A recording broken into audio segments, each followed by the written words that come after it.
Hi everyone, and welcome to a new episode of Paratalk. And on this episode of Paratalk, I am once again joined by Tom, who hasn't been around for a little while. I think he's been a busy man. But anyway, without further ado, well, you heard him there. He had a little bit of a laugh. Busy. All right, mate. How's it going? Yeah, I'm all right. Thank you once again for having me on. Yeah, it's been a while. Glad to be back. Yeah, it's been a little while. Has it been a while? It's been. I feel like it hasn't been that long, but okay. It's been a little while. Been a tiny little while. Well, before I race ahead, actually, what have you been up to? Anything interesting? I'm currently undergoing hypnotherapy to try and get over my fear of flying. That's pretty much the most exciting thing in my life at the minute. I'm spending every evening listening to these like hypno tapes and falling asleep every single time I listen to them. So I'm not sure if they're actually working. What's the biggest fear of your flying phobia? I think it's one. I've got a fear of heights to begin with. Like I have recurring dreams that I'm like up a height and it's just like my legs are gone to jelly and I can't move. And it's like I can't move. I'm frozen. And I think that's part of it. Like as soon as I got into a plane, it's like the height of it. And then just the feeling of like being trapped when you're on a plane, like you're just trapped in this like metal box in the air, and also the unnaturalness of it. Like you're not meant to be up there, are you? Just miles up in the air, just flying with nothing underneath you, nothing to support you. It just, the whole thing just feels wrong. And yeah, I got on a flight probably, I think it was like 2013. No, it was a bit later than that. Maybe like 2015. And it scared me so much, I haven't been able to get on a flight since. So yeah, I'm trying to. My wife really wants to go away on holiday, and she's been begging me to get hypnotherapy for years. So I don't know. Hopefully it works. So you could just basically go to the bar before you get on the plane and get totally drunk out of your mind, or just take loads of, like, you know, what's the doctor give you? Tranquilizers, that's the word. Yeah. I think my dad's got a similar fear to me, and he used to just, whenever we had to go on a flight somewhere, he used to just go to doctors and get some tranquilizers. Yeah. I don't know if I want to go that route. Maybe we'll see how it goes with the hypnotherapy. My wife used to have a really bad phobia of dogs. Like if we were walking down the street and there was a dog coming towards us, we'd have to cross the street. She just, it's like an irrational fear. And she got hypnotherapy, and now like we've got a pet dog and she's pretty much fine with them. Like she's completely got over her fear. So, maybe it works. Maybe it's, I remember back in when was it? A few years ago, when the whole kind of Paul McKenna thing, when he had all the hypnotherapy stuff like stop smoking and stuff like that. Yeah. I wanted to give up smoking so bad. It was in my 40s, and I started to sort of slowly feel the effects of smoking, of being a regular smoker, should I say. And I kind of bought into the, buy it on cassette, and I bought it, and it was like a double cassette and this little book, and you had to play it with your headphones on my Walkman. And I remember playing it over and over, and it was just like a set of these kind of commands, for your subconscious to kind of go into your mind and stop you from smoking. And it just didn't work. It just made me want to smoke more, to be honest. I think it made me so nervous, I just smoked more. It didn't work for me. It just didn't work. But maybe for some people it worked perfectly, but for me, it just didn't work. Do you feel it's working? Yeah. I can't tell. Like I can't usually, like, I'm not scared of flying right now because I'm not on a plane. Like it's usually when times where I've had it in the past is where I've booked a flight and then it's coming up and suddenly that like fear starts. And there's been times where I've like cancelled flights because, I've bought a ticket and then I've had to just not go because the fear was like killing me, or like the anxiety. So, well, we'll see when we book a ticket somewhere how I feel, but I don't know. I feel like the only way to get over it is to like expose yourself to it. Oh, but yeah. It's like if you've got a fear of something like, I don't know, spiders or dogs or whatever, it's quite easy to expose yourself to that, on a regular basis. Whereas with a flight, like it doesn't happen very often for me. Like I'm not jet setting all over the place. So like how do you expose yourself to it enough to get over the fear? It's quite a hard one to get over, but yeah, because even if you thought, well, I'm just going to go to the airport and hang around the airport and look at all the planes, you wouldn't have that same like emotional build up, because you know that you're not going to get on that one of those planes, so you're still not going to be have any anxiety about a particular situation. It could be flying, it could be anything, it could be an appointment for whatever. And it's like the first day of school. It's like that feeling of, I remember the first day that my secondary school, grown-up school, whatever, when you leave, when you're a little kid, you go to like teenage school. I remember the amount of anxiety that I felt on the first day that I went there. And after going there for a few days, I started to enjoy it. And it's like, I'm not saying, that's going to be the same as a flying, but I know that a flying phobia can be quite, debilitating. I mean, I'm the same. I've had an opportunity a few times to go places and go on holidays, and I just haven't gone because I just don't know if I can get onto a plane and be on that plane for like 2 or 3 hours going somewhere, and all that build up of queuing and the baggage stuff and the security checks, and oh my god, I just don't know. I'm going to go first class, thanks. I'm just going to spend the extra £1,000 and go first class. Just what I am trying to do is I'm trying to play like Flight Simulator in VR.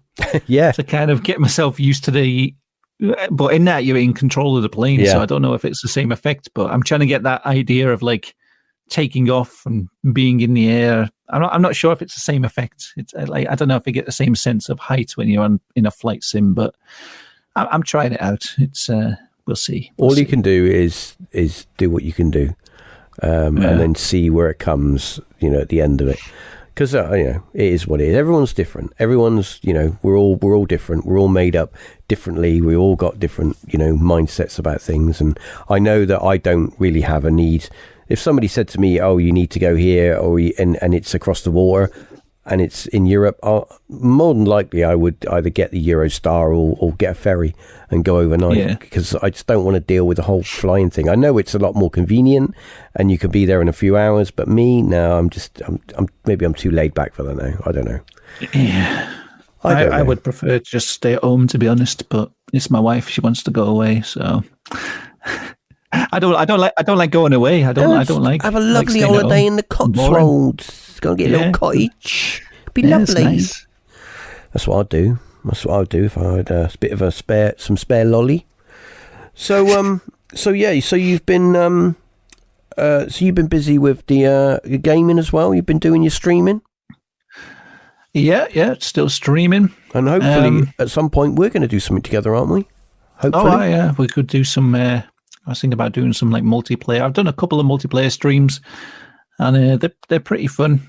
Now, I know you like your horror games, right? And I know that there's a lot of horror games out there that you've been playing. Me, I'm a little bit more like point and click sort of stuff. So we're gonna have to kind of find some sort of common ground here, where it's more of a mystery game, but more multiplayer point and click puzzle game sort of thing, maybe something like that. We're gonna have to. I've been doing a little bit of looking, but not a lot. But I'm thinking something like that we can play regularly, and we can maybe play it once a week, and then kind of continue it. Where it sort of goes on and play through the game, something like that. That'd be quite cool. Yeah. But yeah. What kind of things were you looking at then? Well, I mean, you got your LucasArts stuff, Got that kind of puzzle stuff where it's a story that you play and you have to make choices along the way. But there's also a lot of modern games that are written in that kind of retro style, which I kind of like as well. Like there's a lot of stuff on. I mean, I went on Steam the other day. I thought, well, I'll go on Steam and I'll have a look. But there's so much stuff on there now, and I've got to admit that I'm not on Steam all the time, and it's very difficult to tell if a game is good, even when you read the reviews, and some of the reviews aren't great. You go on to YouTube and you look up the game and you think, well, it doesn't look that bad. So it's a bit difficult, because obviously it needs to be multiplayer so we can both play it together. and both experience the game. So yeah, I mean, anything like that. I mean, anything. I just don't want to play games that are all like being mental and screaming and running around and shouting. I'm too fragile for that, Tom. Okay, well, I'll have a think. I don't play a lot of point and click, but that's why we'll find something. I'm sure there's something. Yeah, we'll find something that's it's enough to be. It can be first person. It can be a first person game. And there's lots out there, but it's finding something that I think that viewers, listeners will enjoy, and obviously, and can put up with my inane waffle over the top of it as well. So yeah, but that's on the cards, listeners. So I don't know if I've mentioned it before. So yeah, Tom and we're looking at doing some gaming together and doing some sort of gameplay together. So on a regular basis, so we can do that as well. So, but that's on the cards. So at some point you'll get notified about it anyway. So yeah, but yeah. So what are you playing at the moment anyway on your Twitch? At the minute, I've been playing Pokemon, the Game Boy Advance version. Someone requested me play that. Yeah. And I don't know if you know what the Nuzlocke challenge is. No idea. Don't know what you're on about. I didn't know either. Someone requested it. And I thought, I'll do a couple of streams playing this. And I've kind of got a bit obsessed with it now. Basically, it's just, you just play the Pokemon games, but you can only catch like one Pokemon from each area you go to. It makes the game a bit more challenging, and I'm really enjoying that. And sorry, my stomach's really rumbling. I don't know if that's picking up on the microphone. No, I haven't had any rumblification on here. As I'm talking, I can feel my stomach. What else have we been playing? Playing some game called... playing a couple of multiplayer games. There was a good one called Content Warning, where one person's the cameraman and the other person is like, I don't know, like the presenter. And it's almost like you're recording like a ghost hunting video. You go into like a weird area and there's like monsters in there and you've got to try and film them. And then if the other person gets killed and you can film it, then you get good ratings. And then you got to go back and upload your footage. Yeah, you've got my interest. That sounds fun. It's pretty fun. You go and like upload your content in the game, and it's kind of like you're trying to get views, you're trying to get your video to go viral, so you're trying to get the best footage. Yeah, it's quite a fun game. Yeah, that's one I think we need to put on the list then, because that sounds like a right laugh. Yeah, it's good fun. That's good. Aye. Excellent. Okay, so what's this? People are going, get on with it. What's this episode about anyway? What are you on about? So I said to Tom, do you want to do an episode? And he went, yeah, I'm up for it, bro. Let's make it happen. Let's shake one out. That was my words. Yeah, that's exactly what you said in a gangster voice. Yeah. A northern gangster voice. Anyway, so I said, whatever you want. And you happened to send me a link on the Twitter when it works. And I clicked on it, and it's a link about people who, when they was younger, they had some weird stuff happen to them. So we're talking about maybe in the realms of imaginary friends, weird stuff. When you're a wee whippersnapper, and you're growing up and you're experiencing the world, we all had odd stuff happen. And I think there is a portion of that stuff that happens that it's just normal, but because you're just growing up and you haven't got your brain's not fully filled up with stuff yet, you kind of maybe make up your own little story as to what it might have been, because you haven't got all the info to sort of come to some sort of logical conclusion. But I was reading through this thread on X, as it is now, and some people have had some weird stuff, but you're in that group as well, because you had some weird stuff happen to you when you was a little kid. Yeah, I mean, this whole thread I was just reading through, and I was like, I just kept remembering like weird things happened to me, or like memories that I have, and I'm just not sure whether they're memories or dreams. But the whole thread I was reading through, I'm like, oh yeah, I remember something weird like that. I did reply to one of them, but the entire thread, as I'm reading through, I'm like, yeah, I remember something weird like that happening, or a strange memory, and it's just an interesting thread. There's one here I just picked up on by a guy called Zihet. He's got a little goat emblem next to his name. But he says, when I was young, I have a memory of laying down on my bed. I wasn't sleeping, but something lifted me up. I saw my bed and bedroom all around me. And I was there in the air for a few seconds before suddenly being in my bed looking at the ceiling. Did he have like a weird dream? Was he for a moment in some sort of hypnagogic state, or did he get lifted up? I mean, it could have been an out-of-body experience, something like that. Good point. He could have been on his way and then suddenly realised, hang on, what's going on here? His subconscious were like, oh, and he went back into his body. Could have been. There's another one here. It's quite a long one. Let me just make it so. There we go. And this is from a guy called Focused Autist. Anyway, so it says, when I was a kid, I tried climbing to get a toy off the bookshelf in my room. Bookshelf started tipping over and I jumped off. The last thing I remember is looking up at the bookshelf as it was falling on me and thinking I was about to croak it. Next thing I know, I'm standing in the doorway as the bookshelf crashed onto the floor. My dad comes running in from another room asking what happened. I told him I was climbing it and it crushed me. He said, how could it crush you if you're standing right here? So from what I take from that, the first time I read it, I was a bit confused because I'm thinking, well, you clearly just, it didn't crush you because it didn't even touch you. But what I think he's insinuating from his post is that he was in a predicative situation and in some way, unconscious to him, he was then magically placed in a different area of the room so that he didn't get the wardrobe thing, drawers or whatever it was, come down and squish him.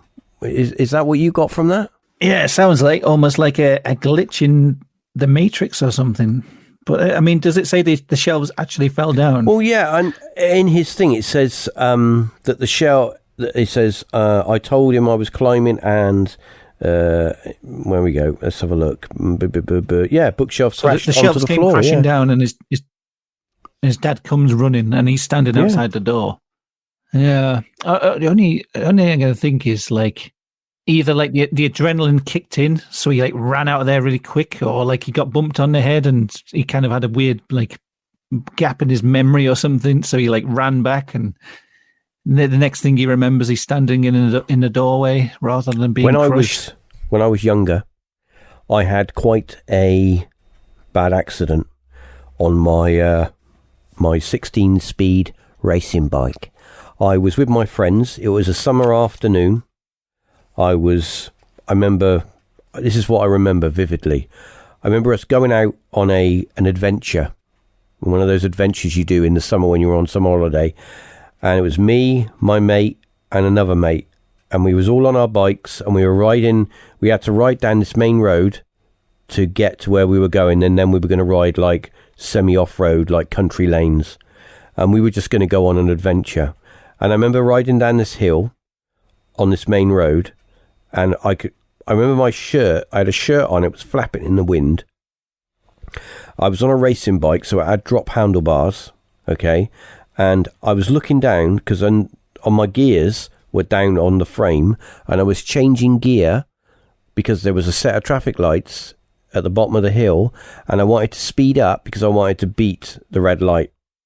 And the car in front, as we were going down the hill, the lights went from green, right as we were approaching on the junction, they went from green to amber, and the guy in the car in front just basically stopped.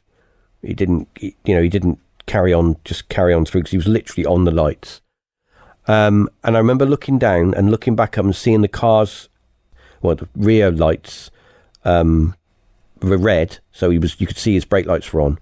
And I remember grabbing my brakes on my bike and feeling the the wheel lock up.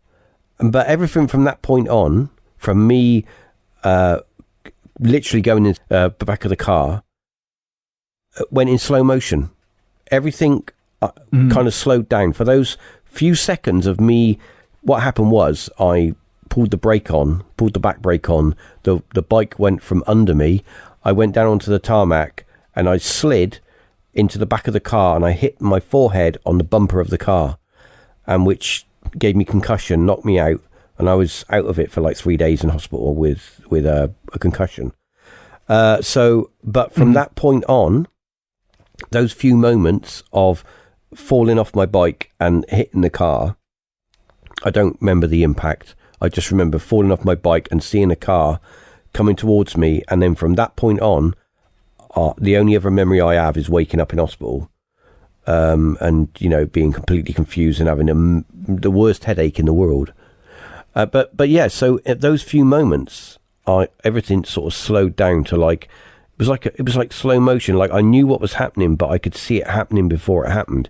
Maybe what this guy's saying in this post is that he saw an event that happened before it happened. So he experienced it. So he was kind of in a way omnipresent. Not only was he stood by the door, but he was also experiencing what that event happening, falling at the same time. And then he was back in his body again. Am I reading too much into that? Yeah. Well, and how would the shelves fall down? Because it would involve him having to climb on them in the first place. It would, yes. So that he would be in two places at once. Not only would he be by the door, he would actually be climbing on the shelves. All in those few moments of it happening. Maybe he experienced two events at the same time. Maybe it was a glitch, like a glitch. You say a glitch in the Matrix. A glitch in the Matrix. Maybe. So, yeah, like that's possible. I mean, and the original post on that thread is like almost sounds like a glitch in the Matrix, sort of two places at once type of thing. Well, there is a reply from a Jeswa. I can't say it. J. It just says J.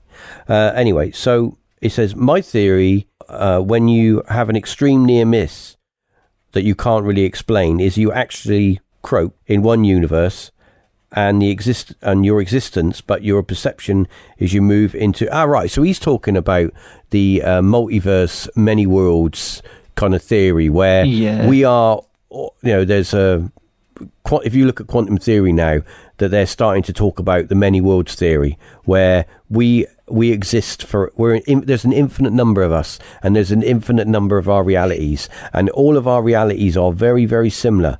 We're all doing something very similar, but now and again, something slightly different changes, and you can slip between different realities. So the timeline, shall we say, that you cross, like I've said before, like the washing in the wind, and sometimes the sheets touch, and there's a crossover point.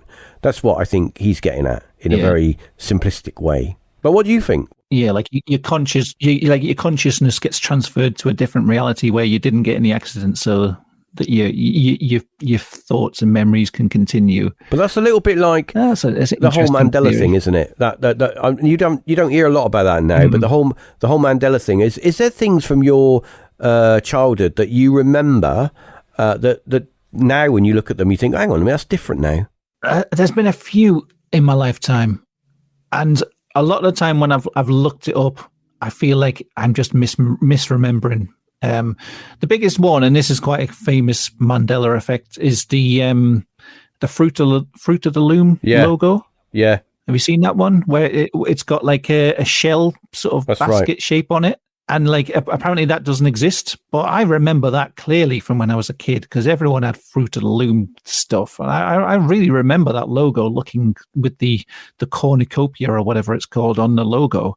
And I've got like memories of like TV shows where things happen, and I'll watch it back years later, and there's just no scene whatsoever in there where that happens. But I have like a really clear memory of these certain events happening in there.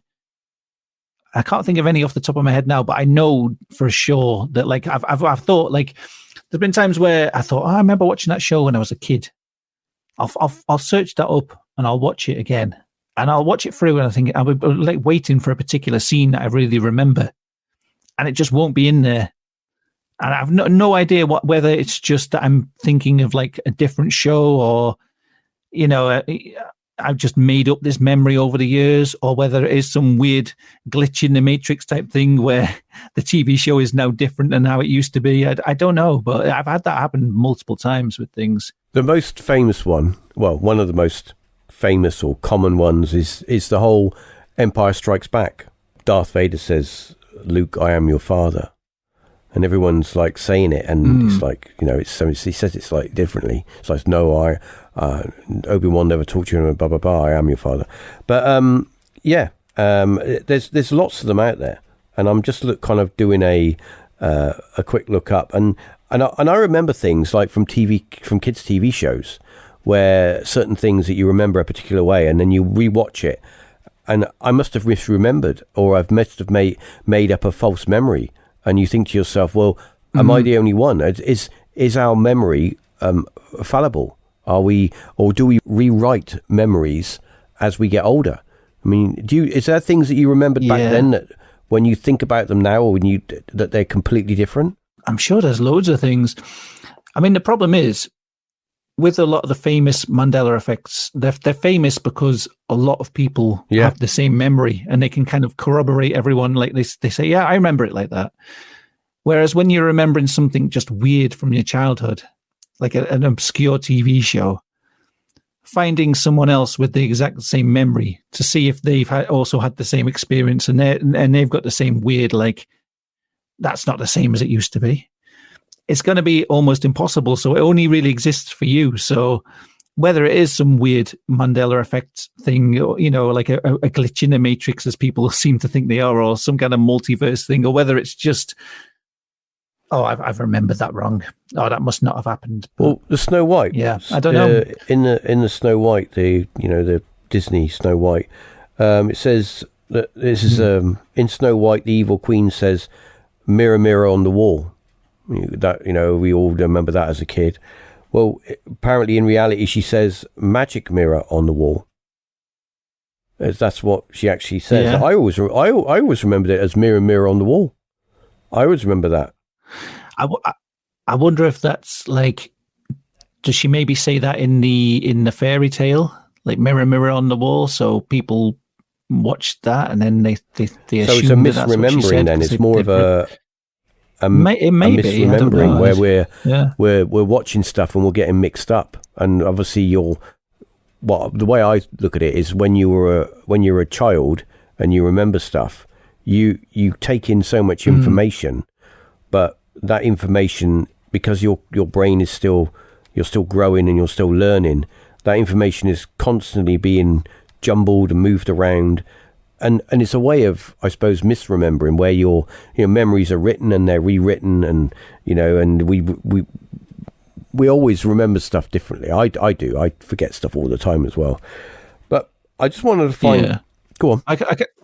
Sorry, I was going to say the one I can remember, and this isn't really something from my childhood, so I don't know how this works. But when I was in uni, like, I don't know, 20 plus years ago, I was playing the game Manhunt. Yeah.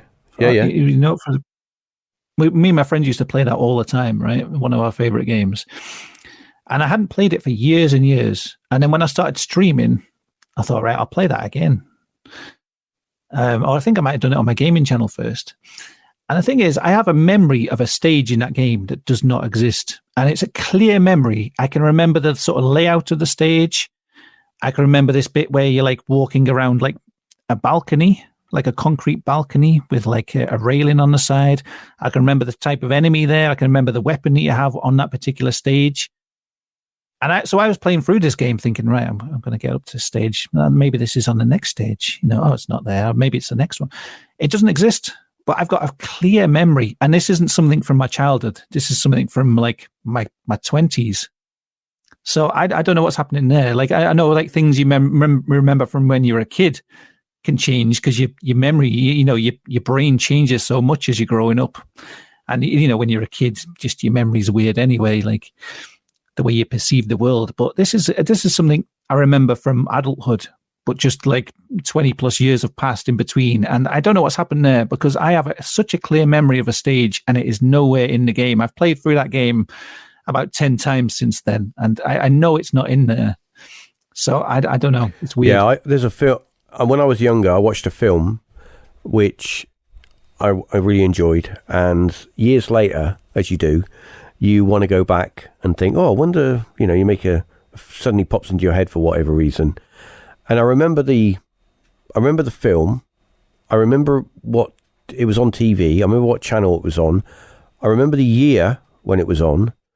So I thought, well, I'm going to, do a bit of Googling, and I'm going to find it, and I'm going to see if it's on DVD or I can, buy to download or whatnot. And even though I can remember everything about the film and I can put in a detailed description about this, it was a bit of a fantasy film. And I just cannot find it. I just can't find it. And here's the thing. I did a similar thing with another film, right? And I was trying to find it.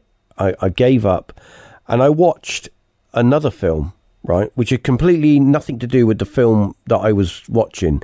And that actual scene that I was in my head that I remembered from the film, which made it memorable for me, was actually a scene from a cop film from the 80s starring Dolph Lundgren. And it was the opening scene of that film. And yet in my head, I imagined that opening scene as a whole film itself. So, I suppose we are fallible. We can be mistaken. I was quite happy to find the film, but the film wasn't really relevant to what was in my head. I had a whole film based around this opening scene of. I mean, I'm like you. I used to watch loads of films back in the 80s. I'd always be in the video shop every week, getting a handful of VHSs to watch. Your Dolph Lundgrens, your Arnie's, your Jackie Chan's. I had all them, and of course they're all great films, and they're all enjoy, and they're still around now. And I tell anyone, go watch them. You'll love them. So what's that other film? Fantasy film? I can't remember. I remember it being. It was. It had this great big building in it. It was like a building made of glass or ice. It was on it. It was like and these people. It was like these two girls and these adults, and they had to get, either somebody was in this palace and they had to get to it to save the people in there, because the people that lived in the palace were not very nice people, or they'd taken them hostage. I can't remember the ins and outs, but I remember this palace being like really shiny. It was either made of ice or it was made of glass, and it was a real weird film. It was like one of these European fantasy films. It was really weird. And as a young person seeing this film, I was like, wow, this is just very, I mean, I suppose you would call it art house now. But back then it was like, it was totally wacky. But I can't remember. I cannot remember. I do know that the likelihood is it was a European film. It was either Italian, French or Spanish. I know it was dubbed. Because one of the things that sticks in my head is watching the people talk. For a while, I was thinking their voices don't match up. But then I learned later on that, a lot of those films were dubbed, and, it was all done, not like now with AI, you can pretty much match it all up. But everything back then was like a little bit different. It was all overspoken. But I remember, but I cannot remember. I mean, even did like Google image searches for just films and just trying to look for screen captures and stuff to get an idea of what I'm looking for. I think I found one picture once of what I thought it might have been, but it was I went on the Wayback Machine, tried to do a Google reverse image search, but no, it didn't really go anywhere. The internet now has changed so much in the last 25 years. Now that we've got the corporate internet version 2.0, that it's changed so much, and so I think a lot of even stuff on the Wayback Machine. I love going on the Wayback Machine and looking at all the 90s style websites from like Internet version 1, really. Did you ever do that? Go back and look at the old sites? They were great. Sometimes I sometimes go on archive.org and look at like how websites used to look. I love all the old style websites. I mean, back then it was like people would write, build their own website, and it would build their own community, and it was great. I mean, that's where I first, what was it?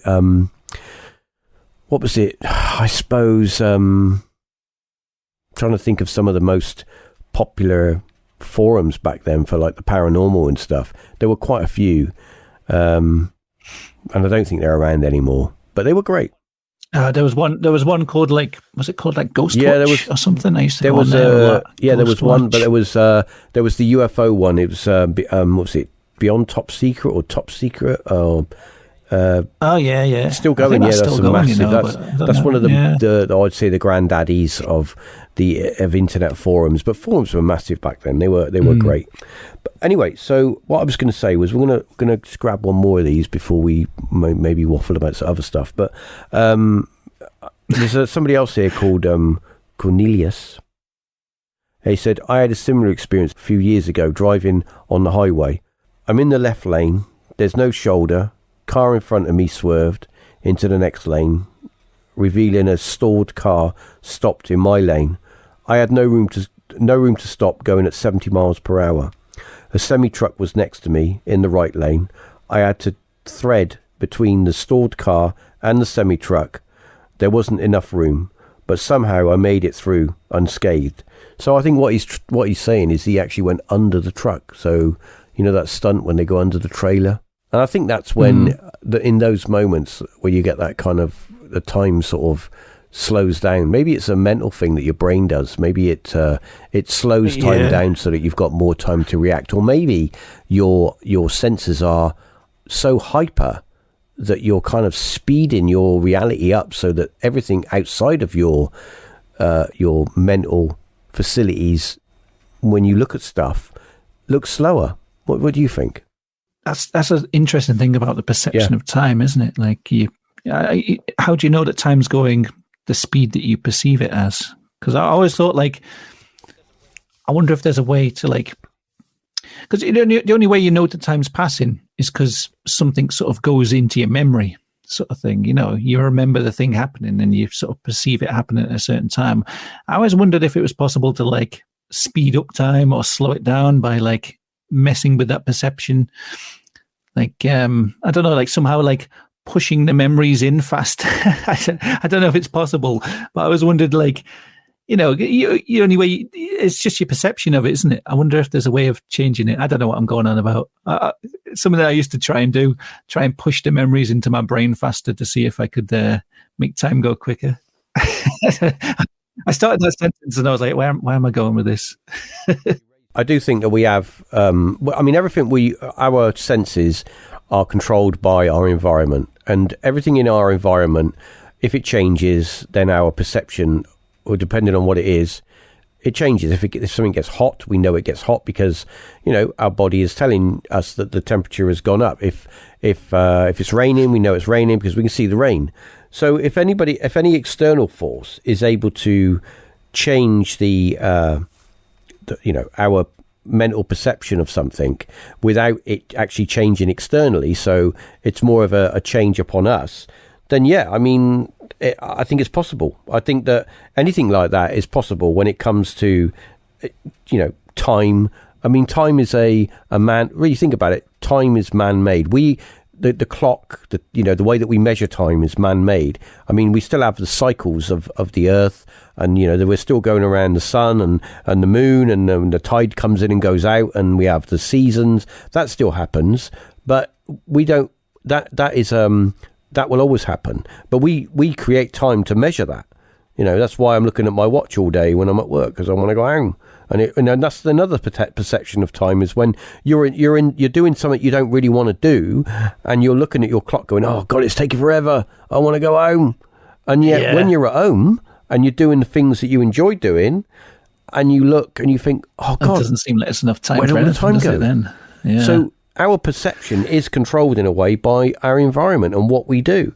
And I'm wondering if these people that have had these experiences, they're in some way, it's either the environment around them has affected them, or they, in some way, internally, are not so much projecting, because they're not really changing the materialistic world, but maybe they are changing the perceived world in the way that they perceive things to their own, and then that's confusing because they're not doing it intentionally. I mean, put it this way. Everyone is going to nod at this, most probably.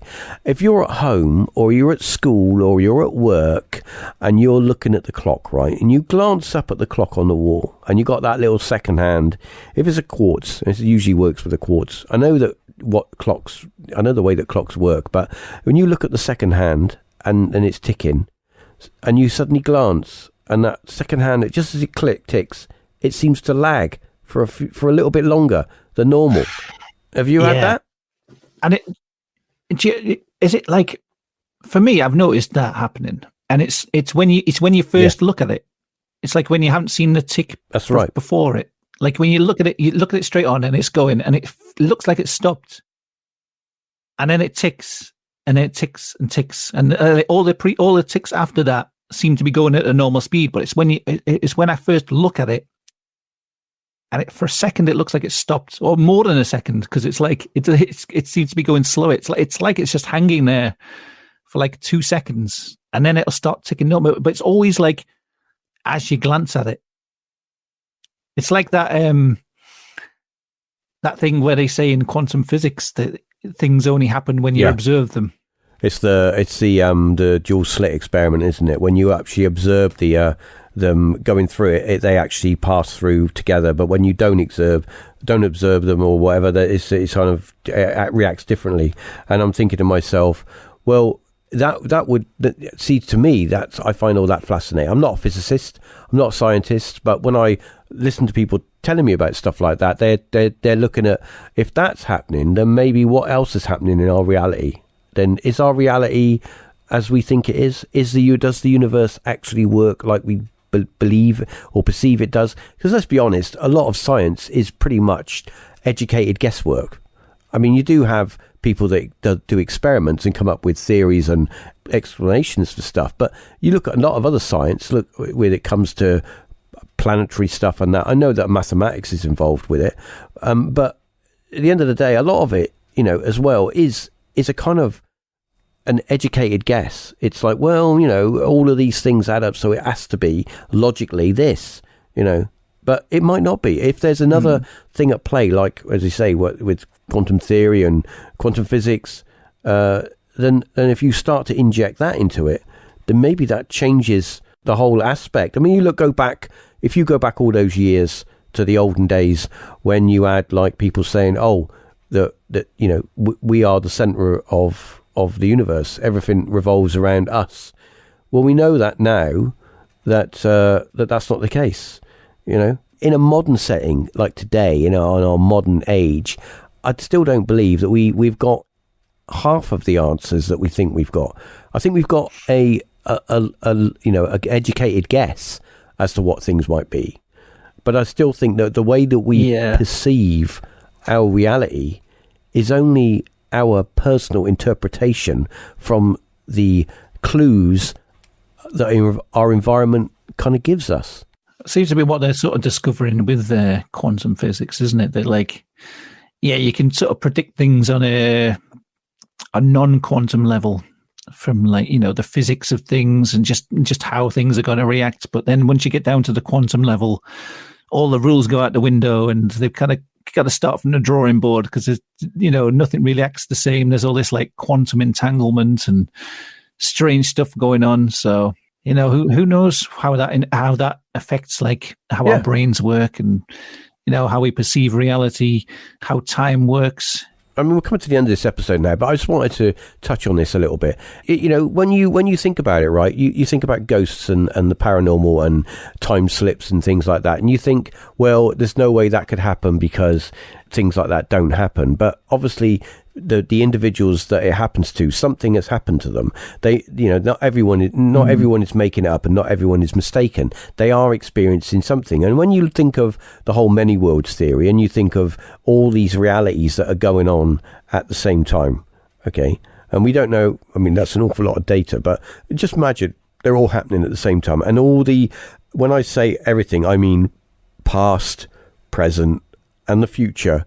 All these events are kind of, when I say future, I mean you could have future events that are possible outcomes. So you've got all these possible outcomes that are happening there, and then you've got the events that are happening right now, and then you've got the events that have happened in the past, and they did happen, so they are there.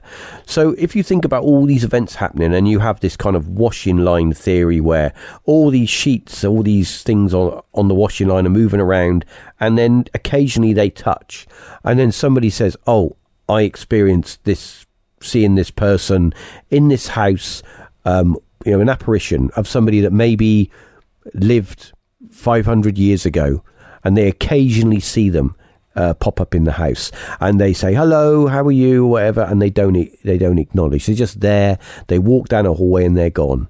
All right. Maybe that's an event from a long time ago that happened, and it's just being replayed because that is kind of a glitch. It's a scratch on the record, and every now and again when that track comes round, it clicks, and if you're there, you experience it, and it always happens the same. So maybe I mean, that's the only way I could maybe sort of put it into some way that I could kind of understand it, where if all these events are all kind of going on and just playing, and that people that have these experiences, and it's not to say that all paranormal or ghost stuff that happens like that is just a replay, but I would say a large portion of it is, and because obviously there are times when people have had encounters where it's physically there's been some sort of interaction, but mostly people see stuff and they'll see an apparition, or something will happen, or they'll hear a sound, or they'll hear singing, or whatever, and then it'll go away. And then somebody else will experience the same thing. So maybe it is a glitch in the matrix. Maybe. Yeah, I don't know. But anyway, so have you got any final thoughts on all of this, and what where we might be with it? Well, I mean, we did start out talking about this thread about weird childhood experiences, and this might sort of probably ties into other stuff we've been talking about. Is that one of the things that I keep seeing repeated in this thread, and it is just people talking about weird things that happen to them, like weird memories they have, is that when you're a kid, you don't have these sort of ideas of how the world should work. True. Yeah, very true. So, the rules don't apply to you as much as far as reality is concerned. So you might have these strange experiences and just think, oh, it's normal. Whereas when you're an adult, you look back and go, that was weird. So like all the things we're talking about, the weird time stuff and glitches in the matrix, and it might be that just like when you're a kid, you just have these things happen, and like, you can break the laws of physics. People saying they could fly. This is something I have a memory of, and I still think it might just be a vivid dream, but I have a memory of going down the street and jumping up into the air and sort of floating along for a few feet and before dropping down. But I do wonder, could it just be that like you're a kid, you don't realize that you're not meant to be able to fly. It's impossible. These things are impossible. You don't even know that. Like you just say, oh well, I'll give it a go. Oh, it works. Oh, there's a shelf falling on me. Oh, I'm over there now. Oh, that's weird. I think we've covered a lot of bases, and I think that I'm hoping that the listeners are going to enjoy our waffles. What's your current game in what you playing? Pokemon, wasn't it? I'm playing. I'm still playing Pokemon, and I got like a VR headset thing. I was saying one night I'd play Flight Simulator to see if I get over my fear of flying, but I've been playing some like painting games in there, painting in VR. That's pretty much it, really. Just random horror games now and then. I pretty much play what people ask me to play because they can request me play certain games. So I end up just playing weird random stuff that people ask me to. Hopefully soon, really. Not too long, that we're gonna, as I mentioned earlier, that we're gonna team up and we're gonna have some regular game playing. I don't know what it's gonna be. Hopefully, it's gonna be something that's gonna be a bit of a laugh and a bit of fun. We'll have to come up with some idea. I'm looking forward to that. But so if you're into your gaming and that, it'll be. I'll let people know anyway. It'll be posted either on my social media and stuff. Again, thank you for joining me, Tom. It's been fun. It's been a while. We're gonna have to get together a bit sooner next time because it's been a good couple of months, I think. So thanks for joining me, and thanks for the very interesting conversation we had. And until next time, thanks for everybody to giving us a listen as well and staying till the end, because it is, sometimes it can be a bit, when I start on my waffles, it can be a bit of a slog. Remember to give it a share and a like wherever you're able to. If you've got any ideas that you like me and Tom to talk about in our little episodes, then by all means, you can contact me at paratalkpodcast@gmail.com and send in an email and say, look, hey, you guys, can you talk about this or can you talk about that? And me and Tom are quite happy to put a little episode together and give you our thoughts and ideas on it. So remember that. They can give us an idea, and then we'll start talking about it, and then we'll just get off on a tangent and start talking about something video games or collecting Star Wars figures. Just something, just completely, they want to talk about Loch Ness Monster, but we're talking about Han Solo. How did we get there? Yeah, so if you want to listen to that, by all means, write in. So write in with the opposite of what you want us to talk about, and we'll end up talking about what you want us to talk about. Send a suggestion in. I want to see an hour of you talking about ZX Spectrum games, and we'll start talking about something paranormal for a change. Yeah, good one. Yeah, okay. All right. Well, anyway, thanks for joining me, Tom. Thanks for everybody for listening. And until the next episode, talk to you soon.